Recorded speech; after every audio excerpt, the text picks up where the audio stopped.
dessa palavra. Senhor Deus, Pai bondoso e bendito, nós pedimos mais uma vez, nesse momento em que a Tua palavra será lida e exposta, ó Deus, que o Senhor nos dê a graça de ouvi-la, que o Senhor nos dê a graça de entendê-la, que o Teu Espírito, ó Deus, opere soberanamente em nossos corações, trazendo-nos a luz da verdade, instruindo os nossos corações, quebrando as nossas resistências, iluminando, ó Deus, as nossas trevas, abrindo caminho, ó Deus, para que o Teu Espírito, ó Deus, traga Cristo cada dia mais de forma clara e pujante diante de nós, conformando-nos à Sua imagem. Fica com a Tua igreja, fica com o Teu povo, ó Deus, nos ajude em nossas fraquezas e limitações. Assim oramos, contando com a Tua graça, bondade e misericórdia em nome do Teu Filho amado, Jesus. Amém. Irmãos, palavra do Senhor em Mateus capítulo 6, vamos fazer a leitura dos versos 9 a 13 e vamos nos deter aqui no verso 10, na última parte.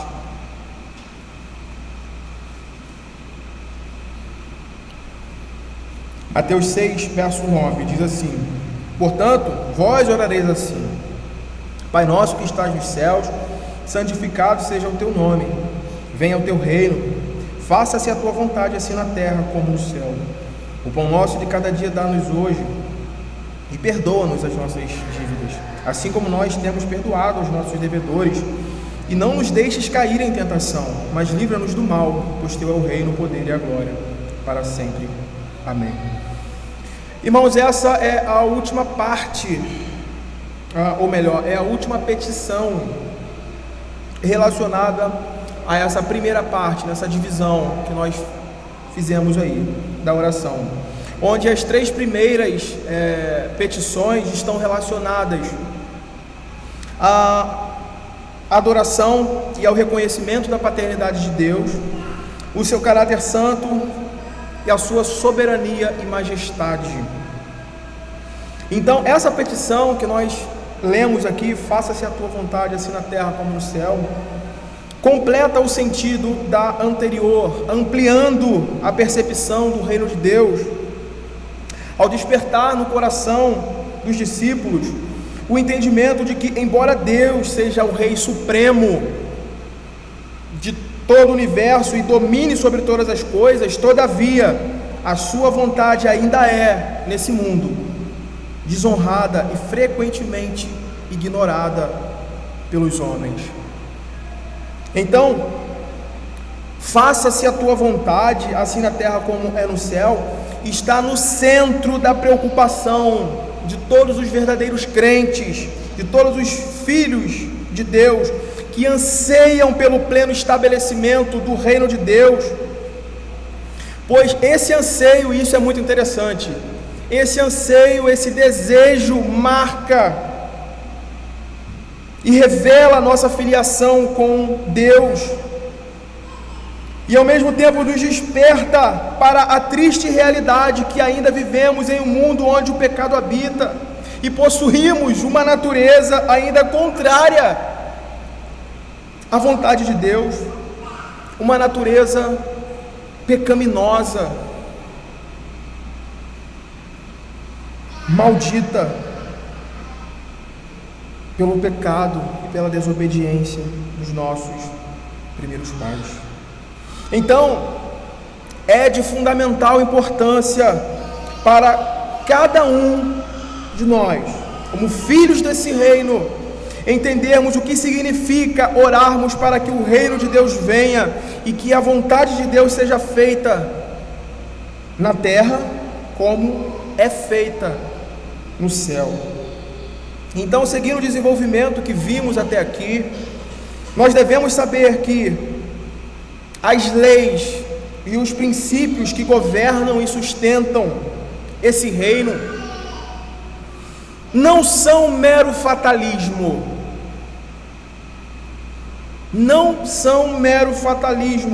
mas são os próprios desígnios de Deus estabelecidos para que o seu reino avance, para que o seu reino chegue ao pleno cumprimento dos seus propósitos, daquilo que Deus decretou na eternidade, daquilo que Deus quis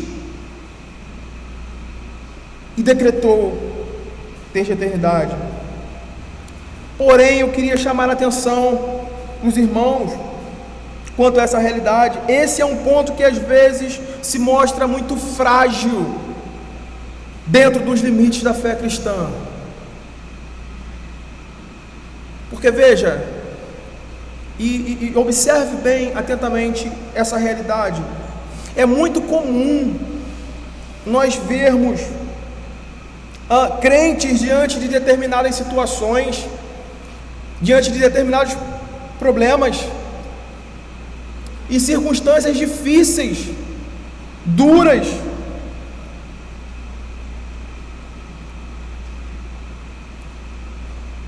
usarem essa expressão: seja feita a vontade de Deus, seja, como um mero chavão religioso,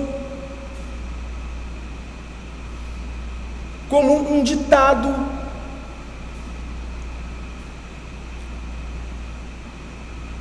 Não sei se vocês já ouviram essa expressão: o que será, será. O que será, será. Eu queria chamar a atenção justamente a esse ponto, porque normalmente o que está por trás disso é uma espécie de fatalismo religioso, uma ideia distorcida da soberania de Deus, do cuidado da providência e da responsabilidade humana dentro dos decretos de Deus. E qual é o grande problema aqui? Qual é o grande problema nisso? O grande problema é que o fatalismo religioso não representa a fé cristã. Não representa a fé cristã. O fatalismo não significa o mesmo que fé em Deus.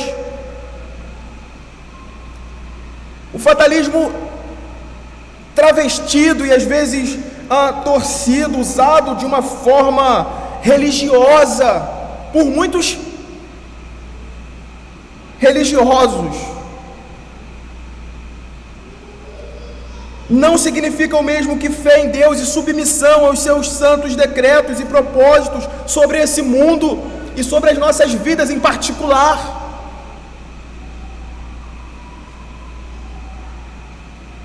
Esse termo, teologicamente falando, esse termo ele se refere a uma aceitação, ainda que passiva, dos eventos dessa vida, mas desprovido de fé. É uma aceitação desprovida de fé, sem considerar Deus, o seu ser, os seus propósitos, a sua sabedoria, a sua santidade e bondade, ao estabelecer todas as coisas, ao decretar, criar todas as coisas para um fim glorioso e santo.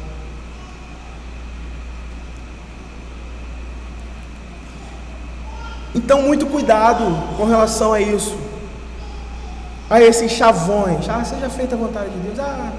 Que será, será, né? O fatalismo não representa a fé cristã, porque ele desconsidera, é uma aceitação destituída de fé. Isso não agrada a Deus.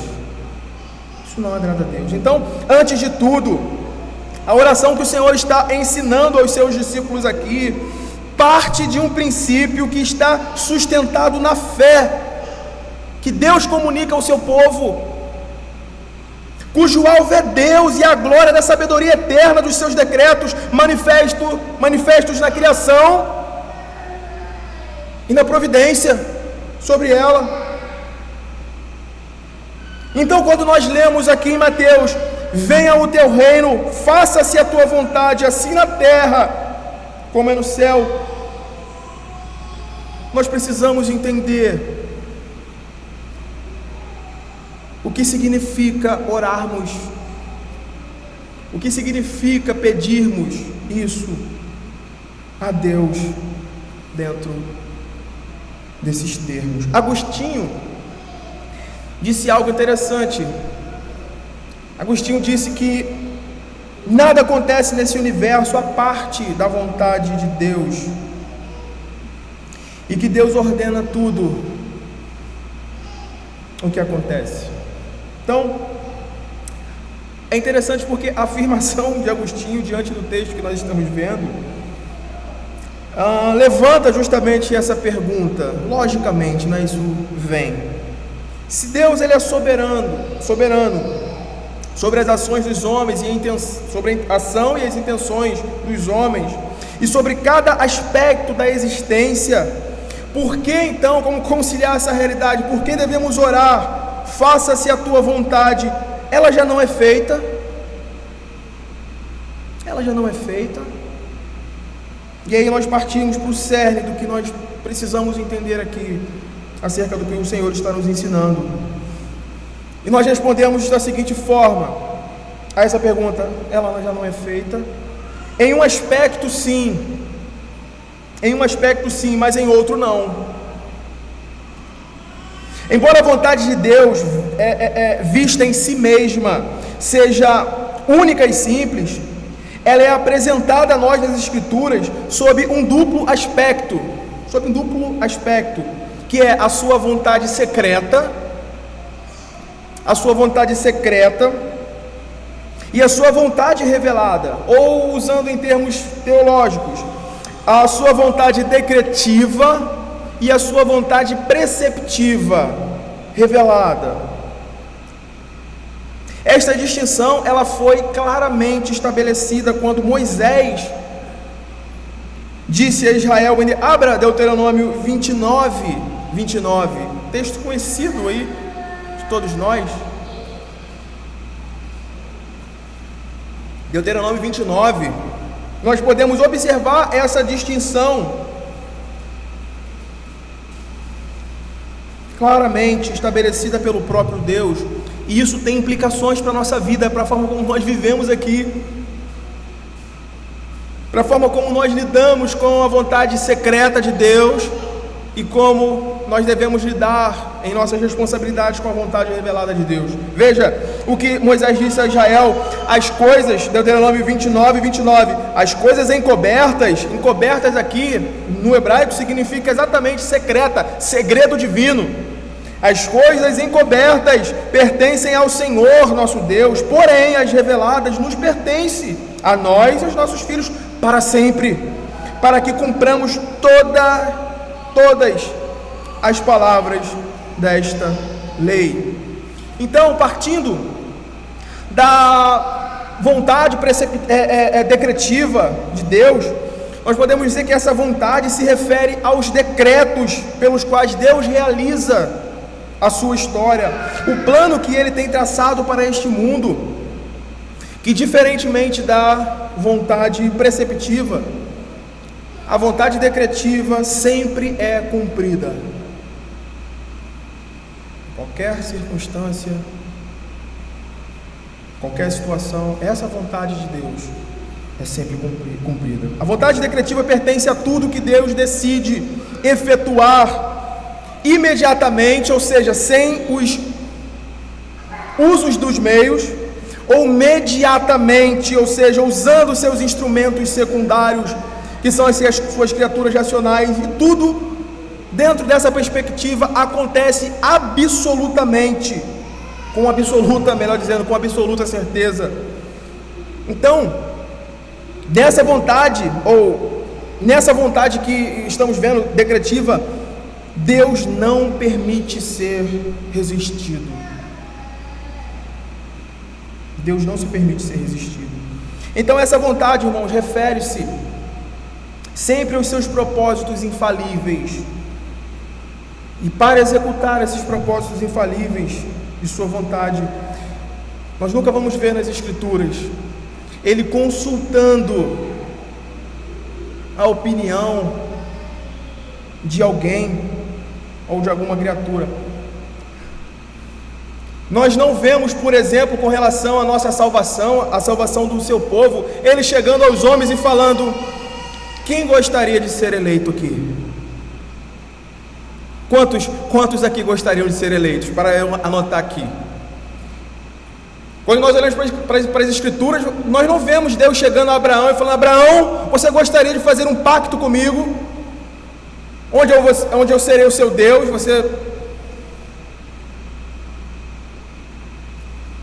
Nós não vemos o Senhor se reunindo com alguma criatura, até porque não havia,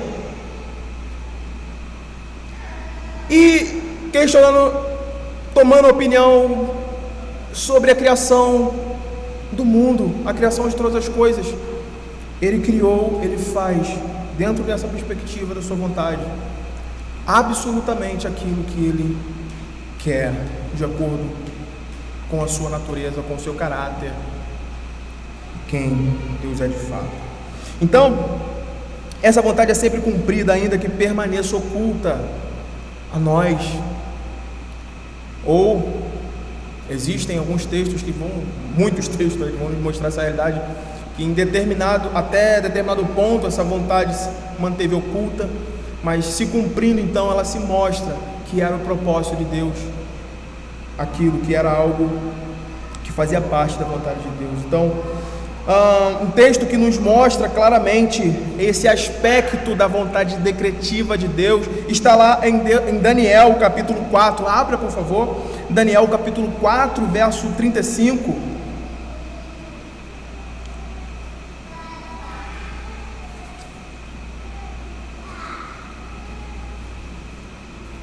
Daniel 4, verso 35 diz: todos os moradores da terra são por ele reputados em nada, e segundo a sua vontade ele opera com o exército do céu e os moradores da terra. Não há quem lhe possa deter a mão, nem lhe dizer: que fazes? Então esse texto ele mostra, juntamente com muitos outros textos nas Escrituras, ele mostra exatamente esse ensino acerca da vontade decretiva de Deus. Então, no que diz respeito a esse aspecto de sua vontade, o controle que Deus tem da história independe, esse é um ponto importante aqui, tá? Ele independe do nosso desejo de submeter-nos a Ele. Dentro dessa perspectiva, tanto ímpios quanto justos cumprem a vontade de Deus. Até quando fazem o mal, cumprem os seus decretos. Abra Atos dos Apóstolos, capítulo 2 e o capítulo 4, eles nos mostram essa realidade de forma muito clara. Enquanto os homens estão de uma forma ímpia, fazendo aquilo que é mal, o Senhor está cumprindo seus propósitos. Sua vontade soberana está sendo feita. Atos 2, 22, veja, 22 a 24 de Atos 2. Varões israelitas, atendei a estas palavras. Jesus o Nazareno, varão aprovado por Deus diante de vós, com milagres, prodígios e sinais, os quais o próprio Deus realizou por intermédio dele entre vós, como vós mesmos sabeis, sendo este entregue, olha o termo aí, entregue pelo determinado desígnio e presciência de Deus, vós o matastes, crucificando-o por mãos de iníquos, ao qual, porém, Deus ressuscitou, rompendo os grilhões da morte, porquanto não era possível fosse ele retido por ela. Agora, capítulo 4, avance aí para o capítulo 4, verso 27 e 28.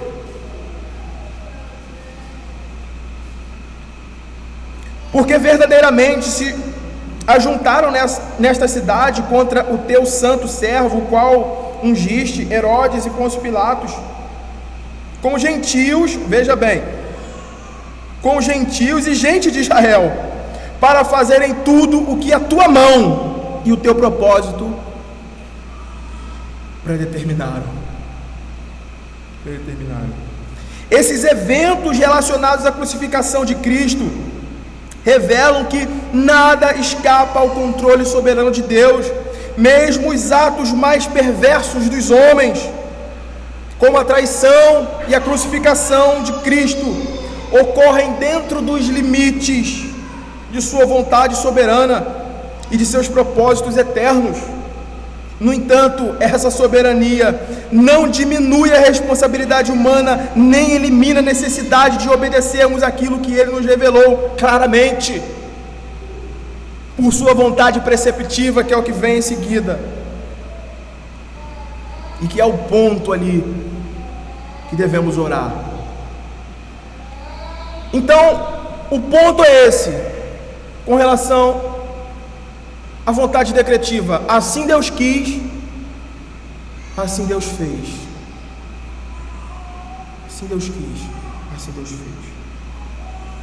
E dentro desse aspecto existe algo muito importante que nós não podemos deixar de falar, porque às vezes isso é buscado por muitos crentes, de alguma forma aqui, mas que mostra incredulidade, desconfiança, ou um tipo de segurança a mais, além do cuidado da providência de Deus. Algo importante a destacar aqui é que essa vontade secreta de Deus, não compete a nós conhecermos. Não compete a nós. Tudo o que Deus queria que nós soubéssemos, os preceitos de vida, Ele nos revelou em Sua palavra.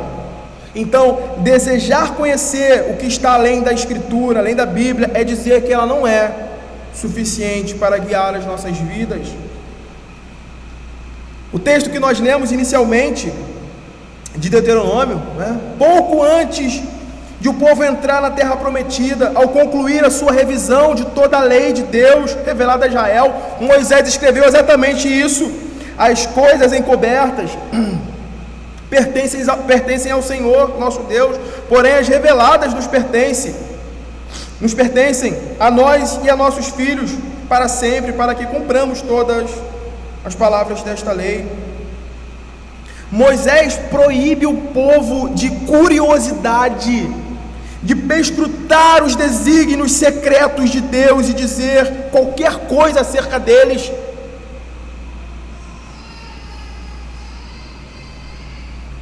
Por outro lado, temos que conhecer e fazer conhecido aquilo que foi manifesto e revelado para a nossa conduta, que são os preceitos de Deus. Mas veja como é interessante esse aspecto e como nós precisamos ter atenção com relação a isso. Tiago falou sobre coisas que estão escondidas de nós e que devem permanecer assim. Mas nem sempre atentamos a isso. Abra Tiago capítulo 4. Abra Tiago 4, versos 14 a 15.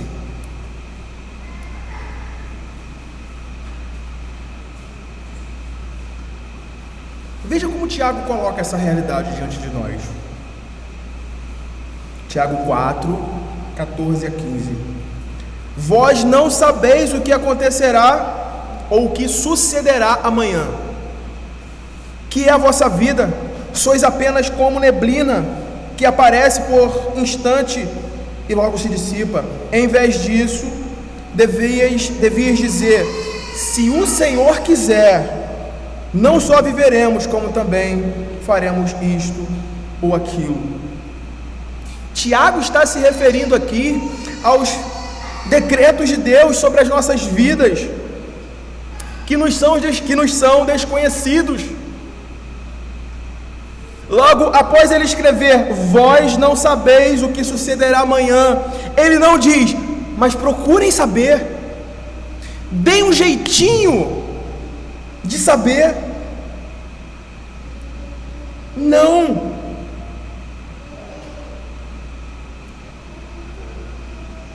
Nós sabemos que é desconhecido e é para ficar desconhecido.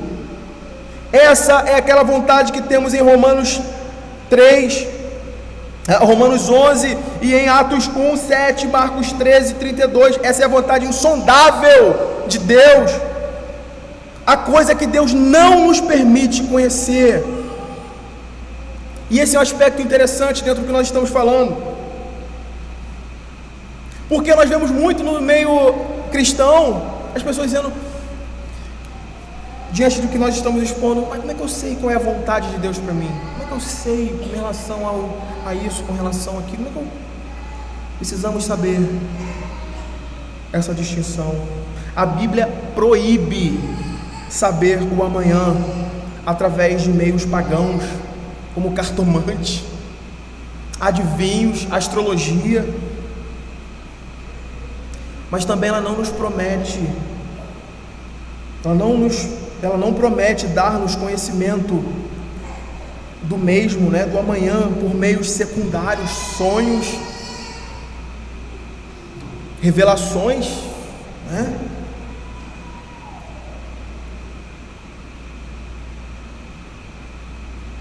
Não devemos buscar o que Deus não intentou revelar. O ponto é esse.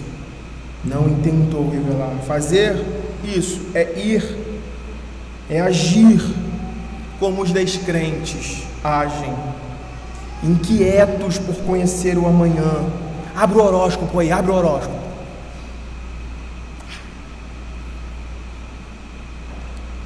O que está por trás disso, irmão? O total desconsiderar de que existe um Deus soberano no controle das nossas vidas,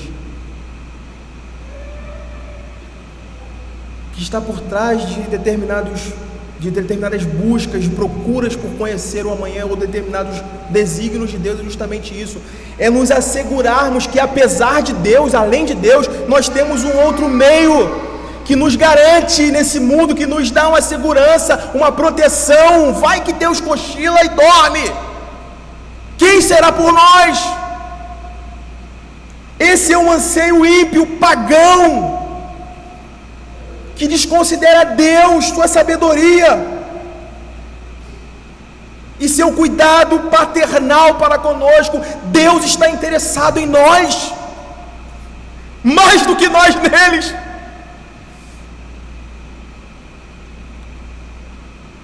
O olhar de Deus garante isso, o seu pacto, sua promessa e o seu próprio ser, que é fiel a si, nos garante isso. Bruce Waltke responde a essa expectativa desprovida de fé, comentando o livro de Jó da seguinte forma: o simples fato de Deus ter um plano não significa que Ele obrigatoriamente tenha a intenção de compartilhar esse plano com você.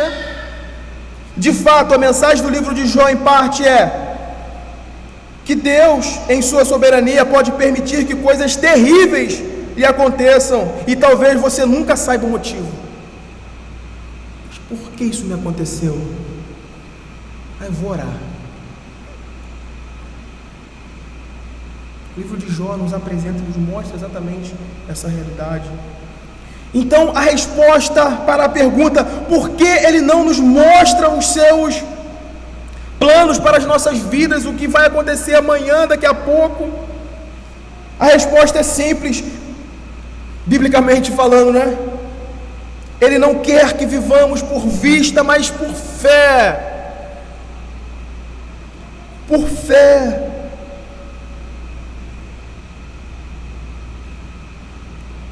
Então, os decretos de Deus, sua vontade secreta e infalível, nos dão a base para que tenhamos estabilidade e firmeza na prática da sua vontade preceptiva. E o instrumento que se edifica, que solidifica isso em nós, é a fé que Ele nos dá, que Ele nos comunica. E essa fé nos provê todo o fundamento para acatarmos os decretos de Deus em nossos corações como algo digno da nossa inteira confiança, digno da nossa aprovação e do nosso desejo, confirmando que Ele é não somente soberano sobre todas as coisas, mas que suas decisões sobre este mundo e sobre nossas vidas são sempre sábias, justas e para o nosso bem. Mesmo quando não conseguimos compreendê-las completamente, nós nos sujeitamos a ela em fé. Em fé.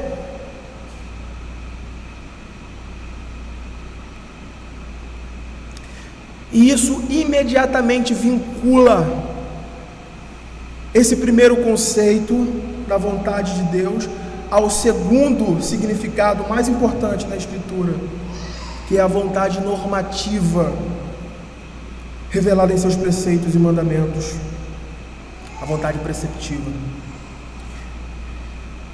Portanto, os decretos de Deus, e isso é importante, por isso que nós precisamos desenvolver isso aqui. Os decretos de Deus, eles servem como o fundamento para a nossa oração, pela vontade preceptiva. Veja, eu vou repetir, esse ponto ele é importante para a compreensão do que vamos ver. Os decretos de Deus servem como fundamento para a nossa oração, pela vontade preceptiva, em que pedimos a Deus para que Ele nos ensine a sua vontade revelada, para que então a pratiquemos, para que então a vivamos, a cumpramos esse mundo como Ele quer, como Ele manifesta, como o salmista faz no Salmo 119. Abra a sua Bíblia no Salmo 119, verso 33 a 36.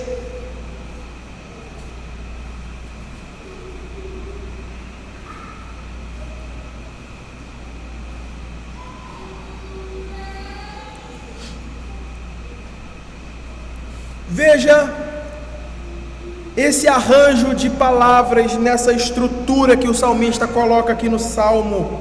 Veja como ele diz, Salmo 119, 33 a 36: ensina-me, Senhor, o caminho dos teus decretos, e os seguirei até o fim. Agora 34: dá-me entendimento, e guardarei a tua lei, de todo o coração a cumprirei. Verso 35: guia-me pela vereda dos teus mandamentos, pois nela me comprazo. Verso 36: inclina-me o coração aos teus testemunhos, e não a cobiça.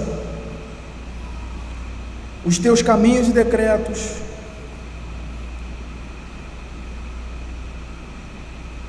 a tua lei, vereda dos teus mandamentos e os teus testemunhos. Abra Salmo 143, Salmo 143,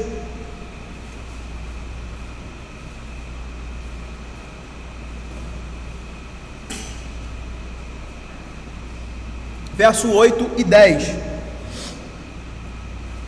Faze-me ouvir pela manhã a tua graça, pois em ti confio. Mostra-me o caminho por onde devo andar, porque a ti eleva a minha alma. Agora veja o verso 10: ensina-me a fazer a tua vontade, pois tu és o meu Deus.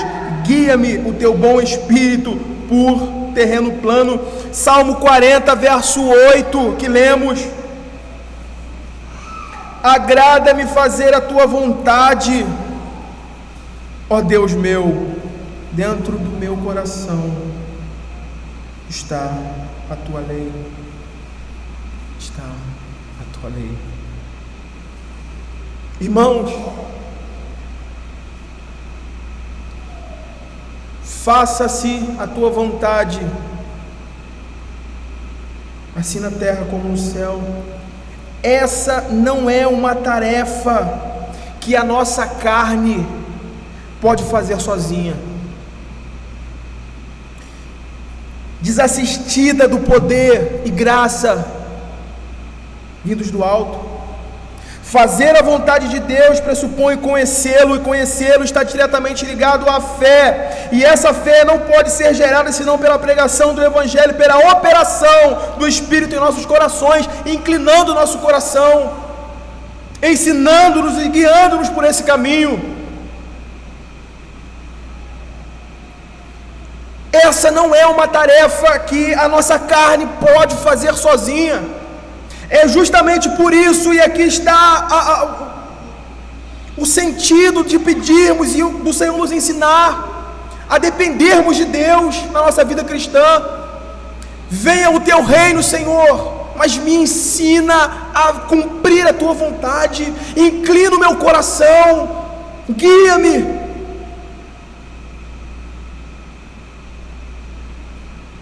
Por isso nós somos ensinados a orar: faça-se a tua vontade, ao mesmo tempo que reconhecemos que esta é a nossa responsabilidade: conhecer a palavra de Deus revelada, conhecermos a Santa Escritura,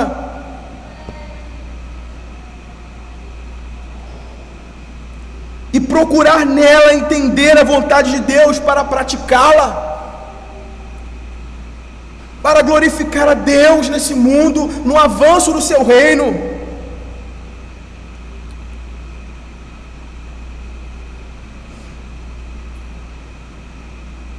É justamente isso que Deus fala por intermédio de Moisés, em Deuteronômio 30:14: pois esta palavra está muito perto de ti, na tua boca e no teu coração, para cumprires.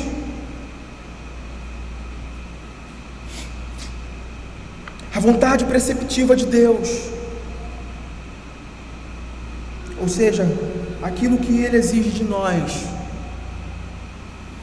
está diretamente ligado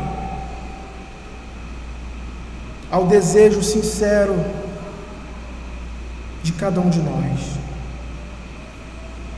como filhos desse reino, de obedecer às normas que governam esse reino. No entanto, irmão,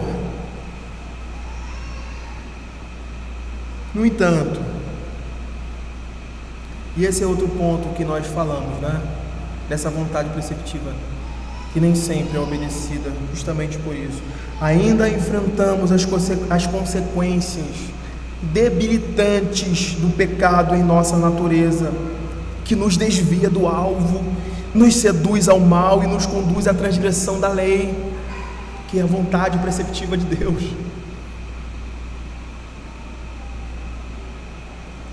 Por isso, justamente por isso, o salmista, depois de pedir no Salmo 40, verso 8 que lemos: agrada-me fazer a tua vontade, ó Deus meu, dentro do meu coração está a tua lei. Ele vai dizer no último verso desse capítulo, no último versículo, verso 17 do Salmo 40: eu sou pobre e necessitado.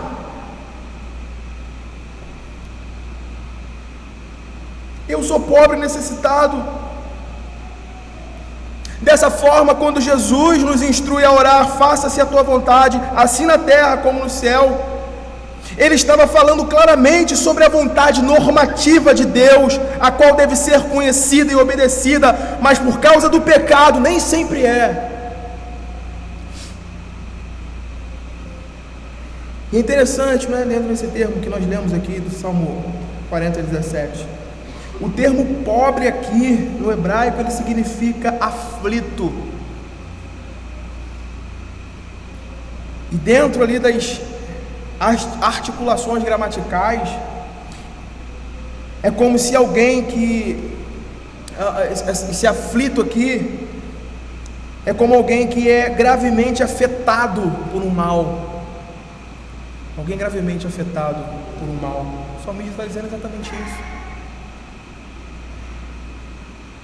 Agrada-me fazer a tua vontade, ó meu Deus, dentro do meu coração está a tua lei. Mas ele reconhece isso: eu sou pobre e necessitado, aflito no sentido de afetado por essa realidade, por esse mal, por essa condição. E essa é justamente a nossa condição enquanto aqui na terra, usando o termo aí, né?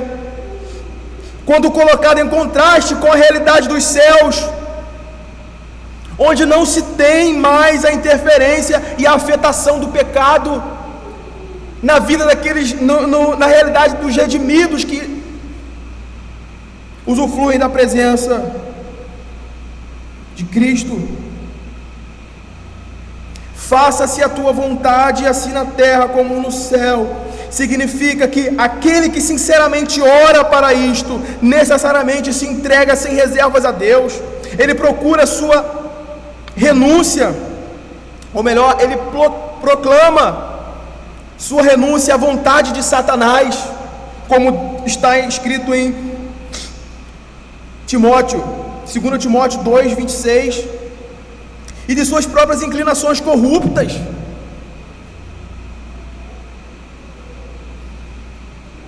E de sua rejeição, ele proclama essa renúncia de sua rejeição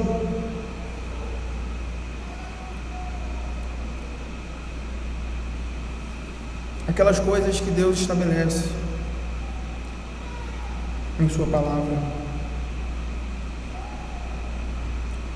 Melhor, de sua rejeição de todas as coisas contrárias a Deus. Entretanto, irmãos, essa é uma realidade que nós precisamos entender aqui, no que diz respeito a esse pedido nosso, na oração do Pai Nosso. Tal alma, ela está dolorosamente consciente de que ainda há muito nela que está em conflito com Deus.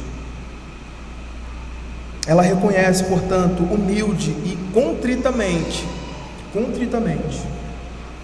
que não pode fazer a vontade de seu Pai sem a ajuda divina, e que deseja, então, e procura sinceramente sua graça capacitadora,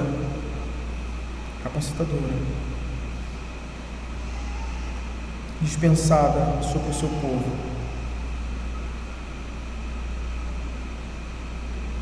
Na palavra e no poder do Espírito operando nela em nós. E é isso que o Senhor nos ensina a fazer aqui. Quando oramos, seja feita a tua vontade, nós pedimos a Deus por sabedoria espiritual, como o salmista nos ensinou aqui, para aprender a sua vontade e pô-la em prática e vivê-la. E por fim, meus irmãos, o nosso Senhor nos ensina a orar: faça-se a tua vontade, assim na terra como no céu. Justamente porque este lugar é o lugar do nosso discipulado.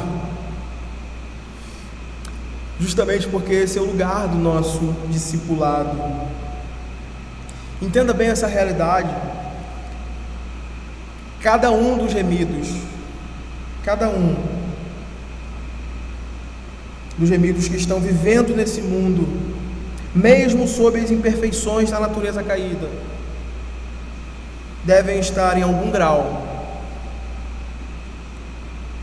visível e notável, ok?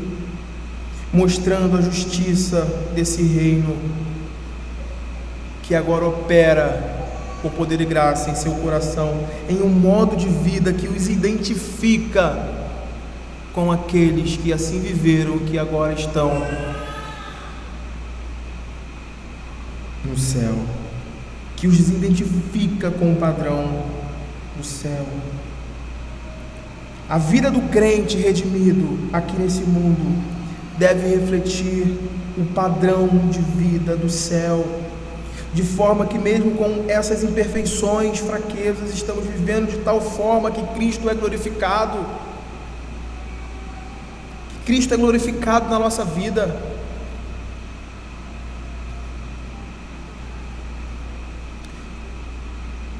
Não importa em que época, em que circunstâncias,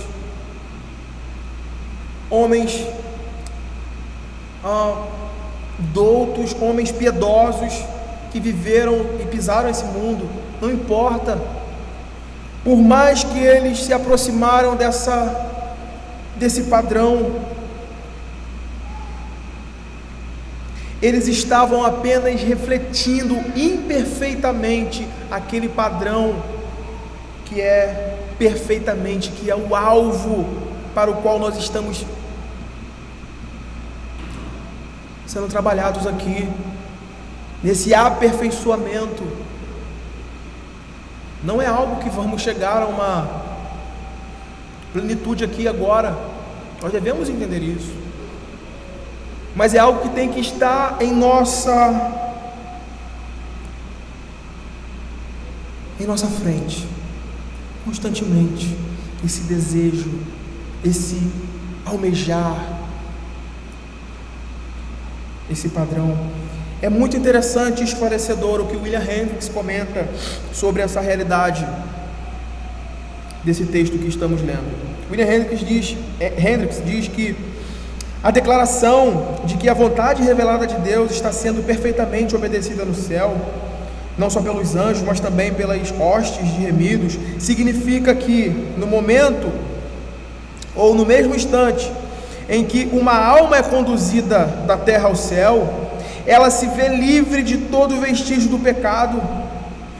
Então é o ardente desejo da pessoa que sinceramente pronuncia a oração do Senhor, para que a vontade do Pai seja obedecida, tão completa, cordial e imediatamente na terra como o fazem constantemente os que habitam o céu.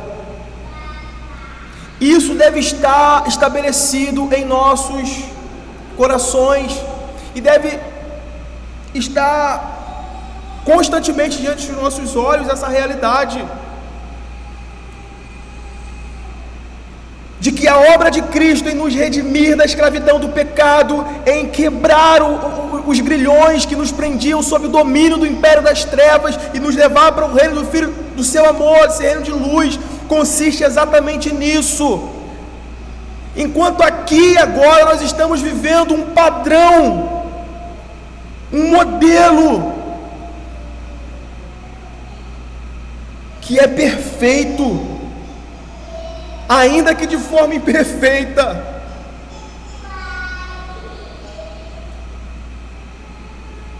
Mas nós expressamos e lutamos com todas as nossas armas que o Senhor nos provê para apresentarmos isso. Irmãos, isso tem que ser considerado, isso precisa ser considerado por nós. A nossa vida aqui nesse mundo é um constante discipulado, em que nós precisamos olhar para onde nós estamos caminhando. A forma como caminhamos aqui, ela dita a que reino pertencemos. A que reino pertencemos. E eu quero aqui concluir, para não alongar muito, com algumas aplicações importantes para as nossas vidas, no que diz respeito ao que vemos. Em primeiro lugar, eu queria te chamar a atenção para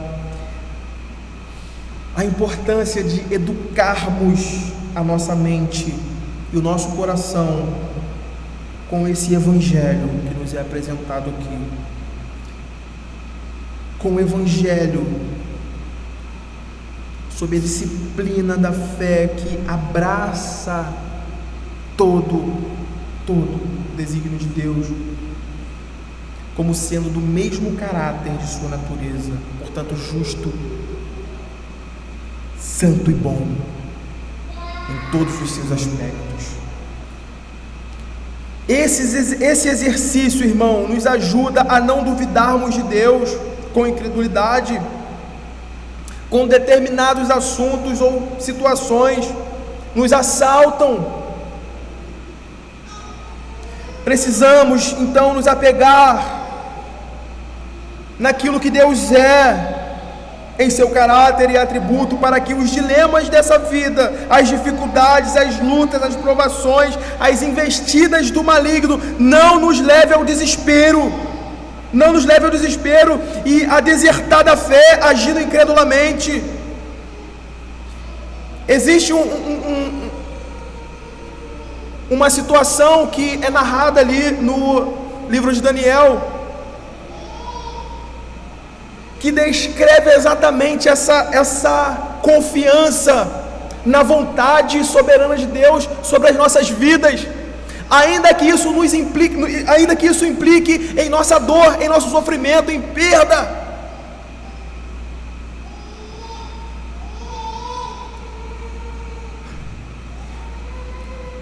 Quando aqueles homens, por inveja, por um desígnio mau, eles vão ao rei, não podendo achar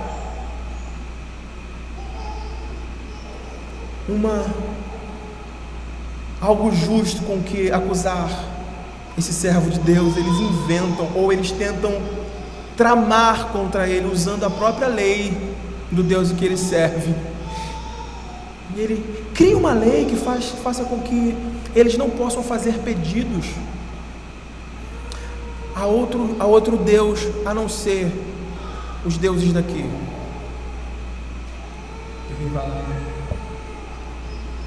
E eu queria ler com você a resposta de Daniel, a atitude de Daniel com relação a isso, uma atitude que expressa essa confiança em Deus, nos seus propósitos, nos seus decretos, e que a sua vida está sendo conduzida por esse Deus. Veja, Daniel capítulo 6, verso 10, Daniel 6,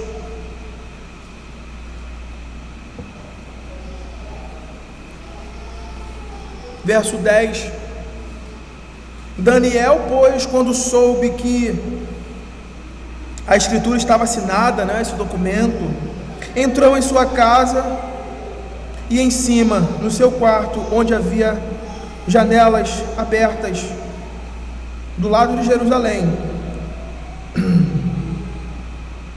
3 vezes por dia se punha de joelhos e orava e dava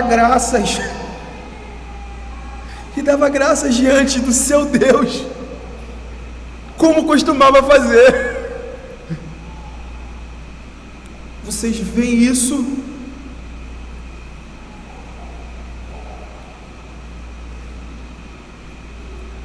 O que implicaria essa atitude? E o que implicou, não é? Qual foi a implicação disso? Mas o que deve nos chamar a atenção aqui, o que deve nos prover o ensino acerca do que estamos vendo, é exatamente isso. Ele entrou no seu quarto e de joelhos orava e dava graças diante do seu Deus, como costumava fazer. Ele continuou vivendo uma vida de confiança nos santos decretos de Deus. Se o Senhor quiser me jogar lá, pode me jogar, mas saiba que eu não vou me render. Se Deus quiser me livrar, Ele vai me livrar. Se não quiser me livrar, é isso. Um puritano chamado David Clarkson falou da submissão de nossa vontade à vontade divina, referindo-se aos planos soberanos de Deus. E ele pergunta a seguinte questão: por que somos tão preocupados e prontos a evitar as aflições e sofrimentos, ou tão cuidadosos em escapar deles quando nos sobrevêm, senão porque desejamos viver tranquilo, agradável e prosperamente? Essa é a nossa vontade, e ela está tão fixa nisso que não consegue ceder a uma condição humilde e aflita, embora seja a vontade de Deus fazê-lo conosco. Que orgulho horroroso se faz presente aqui, que rebelião contra a soberana vontade do Altíssimo. Como ousamos antecipar a Deus em nossas preocupações e nos incomodar com pensamentos de realizar a nossa vontade, ainda que a vontade de Deus seja contrária. Humilhem-se para tal, importunem o Senhor para lhes dar corações de carne, onde uma submissão à vontade divina será mais palatável e mais facilmente cumprida. Se você conseguir se submeter à sua vontade em todas as coisas, você não terá preocupação desmedida com nada. O que Clarkson está constatando aqui é que a vontade decretiva de Deus inclui aflições para o seu povo, e não devemos nos revoltar em relação a isso, mas nos submetermos a Deus e procurarmos, com base nos seus decretos, com base na sua vontade decretiva, a forma, o meio, o modo pelo qual Ele nos revelou que devemos nos submeter a isso e vivermos de tal forma nesse mundo, por meio da sua vontade preceptiva. E é por isso que devemos orar, pedindo a Deus por isso. E em segundo lugar, e por fim,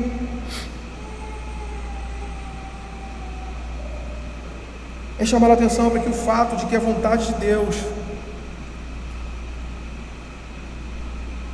o fato de que a vontade de Deus está revelada nas Escrituras, por sua vontade preceptiva, não quer dizer que a Bíblia seja uma espécie de manual cheio de regrinhas para a nossa vida, por meio do qual possamos encontrar sempre uma regra explícita para a nossa situação específica. A Bíblia, como temos visto aqui, sendo a fonte e a norma de todo conhecimento e prática cristã, nos apresenta os princípios de Deus que devem conduzir as nossas vidas em quaisquer épocas e circunstâncias.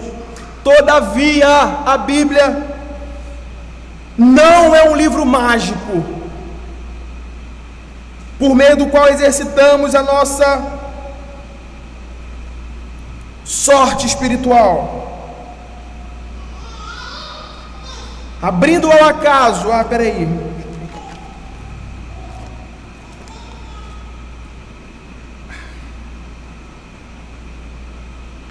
E procurando saber qual é a vontade de Deus para a nossa vida em determinada situação, mediante o texto em que nosso dedo apontar. O ponto é, precisamos conhecer a vontade de Deus, mas isto requer graça, dedicação e tempo. É isto que Paulo recomenda à igreja de Efésios. Portanto, vede prudentemente como andais, não como nécios, e sim como sábios, remindo o tempo, porque os dias são maus, porque por esta razão não vos torneis insensatos, mas procurai compreender qual é a vontade do Senhor. O escritor aos Hebreus, ele orou pelos seus destinatários, a fim de que Deus os aperfeiçoasse para cumprirem assim a vontade de seu Senhor. Ora, o Deus de paz, que tornou a trazer dentre os mortos a Jesus nosso Senhor, o grande pastor das ovelhas, pelo sangue da eterna aliança, vos aperfeiçoe em todo bem, para cumprirdes a sua vontade, operando em vós o que é agradável diante dele, por Jesus Cristo, em quem seja glória para todos sempre. Amém.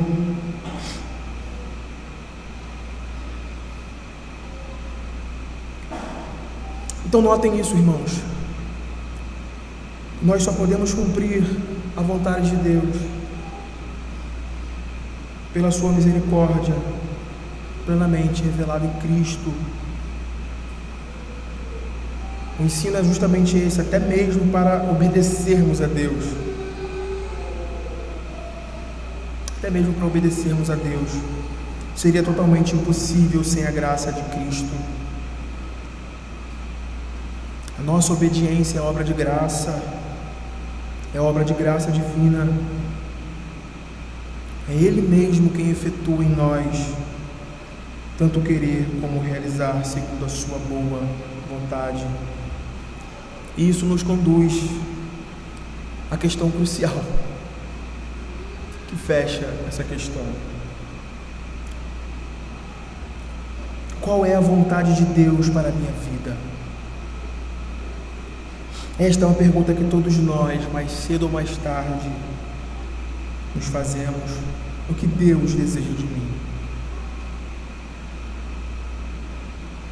É possível obter uma resposta objetiva de Deus para a nossa vida em suas diversas facetas, complexidade, peculiaridade. Eu concluo dizendo exatamente isso, de acordo com o texto de Tessalonicenses. Objetivamente, podemos dizer que a resposta bíblica sobre isso está sumarizada em 1 Tessalonicenses. Abra a sua Bíblia, por fim, em Tessalonicenses, 1 Tessalonicenses 4, 3 a 5.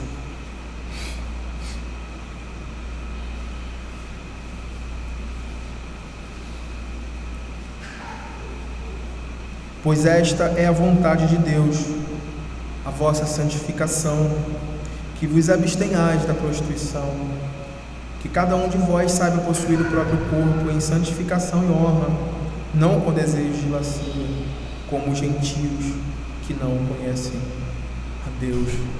Nós conhecemos a Deus por meio daquilo que Ele revelou a nós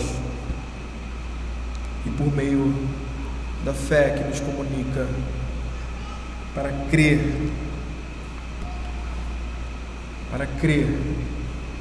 nele e na sua palavra. Por isso, o ponto central da nossa vida está em torno dessa preocupação em conhecer a vontade de Deus e cumpri-la. Quando oramos, faça-se a tua vontade, nós estamos pedindo justamente isso, que o Senhor nos dê graça, nos abençoe na compreensão da sua vontade, para que então possamos vivê-la para a sua glória. Vamos orar. Senhor Deus, nosso Pai, te agradecemos, Pai, por tua palavra. Te agradecemos porque sabemos que ela cumpre aquilo para o qual ela foi designada. Dá-nos, ó Deus, um coração manso, um coração sujeito à tua palavra, ensinável, para que possamos, por meio daquilo que o Senhor nos quis revelar, possamos buscar, entendendo a nossa responsabilidade nisso, possamos buscar acuradamente, com diligência, conhecer aquilo que o Senhor quer de nós, para que possamos, nesse reino que o Senhor estabeleceu, fazermos a tua vontade, expressando, ó Deus, o padrão do cidadão do reino dos céus, que está caminhando para a sua morada eterna. Nos ajuda, Deus, em nossas fraquezas, nos ajude em nossas debilidades. Assim oramos, ó Pai, confiantes no teu amor, na tua graça, em nome